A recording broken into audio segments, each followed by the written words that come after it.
Now this will serve as our introductory video. That's the first video that we're doing on the concept of cancer of the cervix.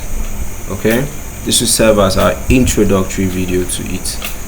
So for cancer of the cervix, is a cancer in the cervix, right? Cervix is this region right before the vagina.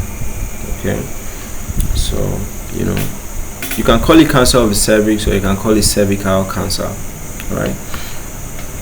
So it's a malignant tumor and it's arising from cells of the cervix. That's the lower part of the uterus. Okay, so from the cervix you can actually get to the vagina.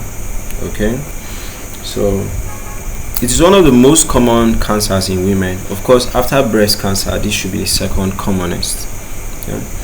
So it's usually caused by human papillomavirus, not all types, especially the type 16 and 18.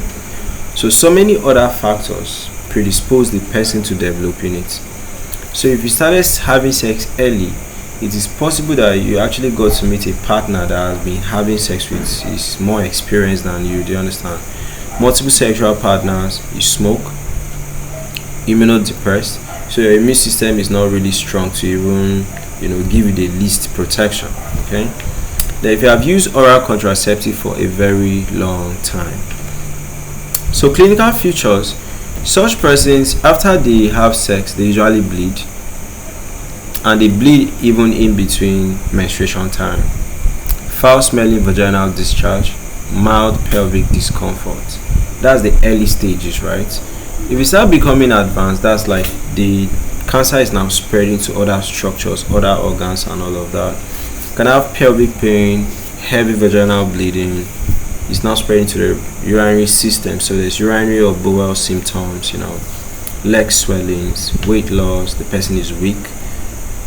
They can have abnormal connection between the vagina and the bladder, abnormal connection between the vagina and the rectum. So if you want to pick up the disease condition, you can use pap smears, do tests for human papillomavirus just to pinpoint the type 16 and 18 that we're talking about, called postcopy, where you observe inside the vagina, then biopsy, where you can cut some tissues to now send it to the lab.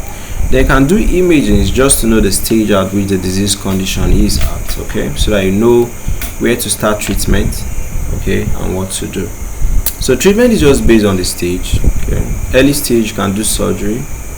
Okay, advanced stages, that's where you now bring in chemotherapies, okay, and immunotherapies, radiotherapies, and all have you.